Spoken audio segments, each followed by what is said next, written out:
And so no matter the amount of dialogue, no matter the amount of going to take on our communities and talking to them, they are helpless in this situation because they have not attacked anybody. Whether you are the most peaceful community, I can count so many communities that were attacked, they have never had any quarrel with any local Fulani. The communities that were attacked in local government, they were just taken aback. They have never had any problem with the local Fulanis. 22 communities were attacked in Jamal local government after the Ninte attacked 22 communities. And what is very, very crucial in this matter is wherever these communities are attacked, like my colleague there in the studio has said, wherever these communities are attacked, then they ferry in the occupying forces, the occupying people to come and occupy the Fulanis that you never know, you have never seen them. They are now coming to occupy the place. They take over the place. They begin their building. They chase the natives. And as I'm talking now, those that do the attack are not the local Fulanis that we know. I grew up knowing our local Fulanis as friends. We even stayed in the same house. We go to school together. But the ones that come to do the attack only use the pretext of having a crisis or a disagreement with a local Fulani. And then they come in the night and do the attack and then recede back to a nearby bush. As I'm talking now, behind Pasakori, after Kagoro, if you are going to Gidamoya, where the initial crisis took place, the attackers are still there in those hills. And the security people know about them. And I want to tell here that we are beginning to suspect that the Boko Haram terrorists that are living in Borno State are the ones that are gathering in those places. It's a very dangerous thing. And we have heard rumors of helicopters, a helicopter that always comes in the night and supplies some things in the deep of the night, would stay there for about an hour and go back. And then when these attacks are going on, the security people will tell you they have not received orders to go and attack them. A particular instance that I want to cite here, there is this town called Sonji in Kagoro. They were being attacked. And the youth came out with their little damn guns and machetes, and they saw the attackers advancing with their women and children. And they said, we the youth were ready to sacrifice, we'll go in and chase them. The military blocked them. And then seized their weapons of defense. And this is self-defense, this is survival. So what do we do?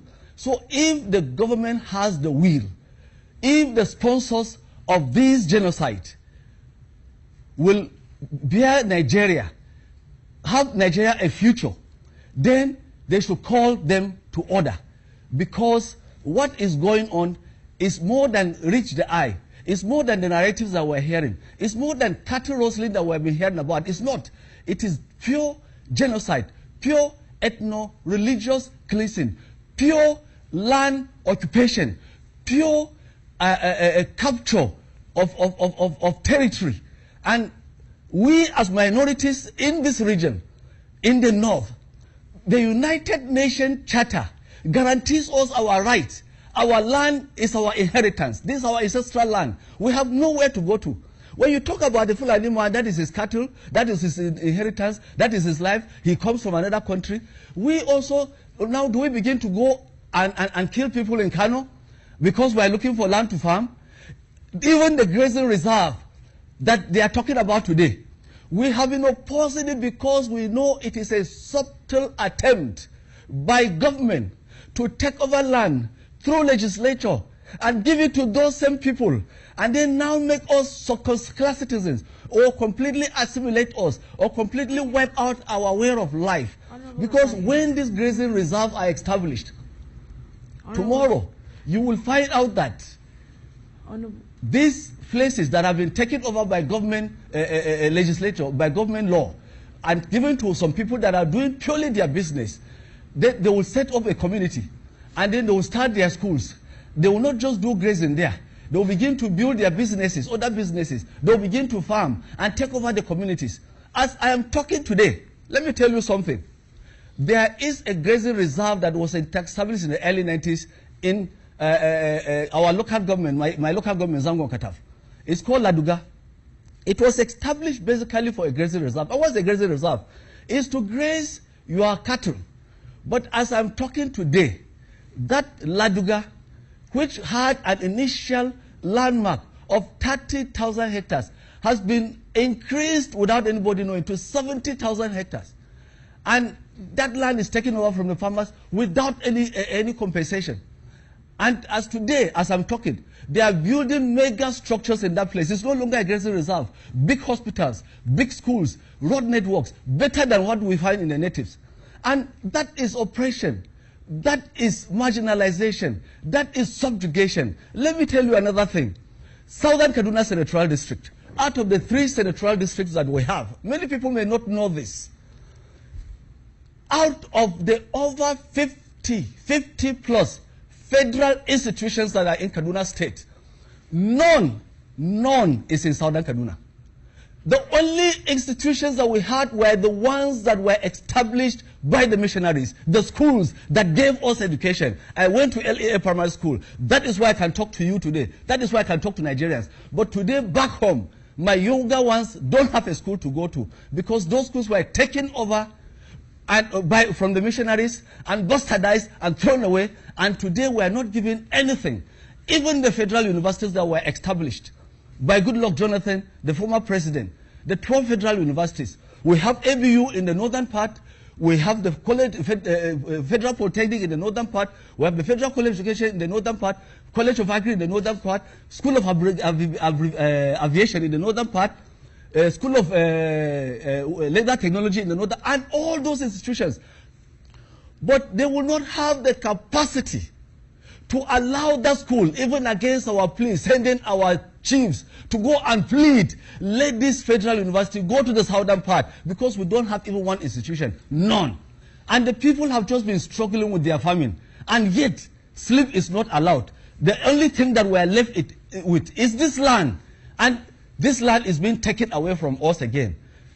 And people are given these narratives, and are associating with these narratives, that it is clash. Let me tell you, the demonstration, the so-called demonstration they talk about, that took place before the Christmas time, that demonstration was not violent. That demonstration took place because the incessant killings, village after village, village after village, and the people over the time have gone into numbers, mostly women and children and the old people and the sick who cannot run because this attack took place in the night, had gone on unstopped. And the women were tired of losing their children, losing their husbands. The men were tired of losing their families. And they said, look, let us organize a peaceful protest so that the governor, the authorities in the state may listen. The authorities at the federal level may listen. After all, this is a constitutional provision. Under the fundamental objectives and directive principles of state policy, the basic essence of government, a democratic government, a constitutional government that we have, is the security and well-being of our people. Hold the thought for us. But I feel so disheartened, so frustrated. All right, so hold on, that a governor like Governor El-Rufai will sit in there and say that if anybody calls for self-defense, he is making a hate speech. It's a constitutional provision again. Hold on, you've made that point. We note the point guaranteed in the Constitution. Honorable Asake, self-defense is a guaranteed right. Please hold on. Now, you talked about various issues. I mean, by the way, you have raised very, very serious allegations in saying that 2 times you mentioned the word sponsors of this crisis. That's on one hand. On the other hand, you talked about that even as we speak, there are villages and areas where the people have been sacked and that the herdsmen are there. Let's have you on good authority, because also this is good information for the security operatives. We expect them to swing into action with this sheer level of information that is coming out on national and international media. In trying to just forge ahead, and please quickly, tell us if you have said at your level you have tried variously to address this issue. So how do we forge ahead? How do we see a stop to the herdsmen menace? I think this question should be thrown to the people that are in position of authority, because we have done, as community leaders, as law-abiding citizens, have been doing our very best. But he that has aspired into leadership position in any capacity, there are instruments of authority that are given, whether you are a lawmaker, whether you are a chairman of a local government, whether you are a governor or a president. There are instruments of authority that are given to you by the Constitution, and you have been empowered to use those instruments to safeguard people's lives and ensure a peaceful coexistence. We have been doing our thing. Our pastors have been preaching peace in the churches, and our community leaders, our traditional rulers, and even a social cultural organization like the one I belong to, we sit with our people and we preach peace. We preach communal harmony. But how can you help it, like I've said earlier, when you have done all this and in the night, when you are not expecting, when you are not suspecting, and then somebody comes in, he has not told you you are sin, so that you can even say, I'm sorry. And then he comes in, fires a gun, and the women are running, and they begin to hack down. The difference between a child and an old person is not known. They hack down anything that is alive and burn the grain reserves of these farmers. As I'm talking now, the number of IDPs we have in southern Kaduna, the number of IDPs we have in the plateau, the number of IDPs we have all over these areas that we have had attacks in Benue and the rest, the number of IDPs is overwhelming. But the difference is that in our areas, there is this safe pride that you don't go and stay in an IDP. So if a community is attacked today, they move to the next community and stay with them. And you can see a man that ordinarily has 3 children to cater with, now has 27 families to cater for. And then the food supply is not there. And only these non-governmental organizations is coming with food aids. As I'm talking today, how many government agencies have taken food aids to our people that have been displaced in their land? And you say I made allegation. No, it is not allegation. When I talk about sponsors, there is nobody that will carry AK-47, might have a force like the one that will be doing this level of destruction, and it's not sponsored. There must be somebody behind it. Even if you are contesting for to be the head of a small group, there must be a sponsor. So there are sponsors of this.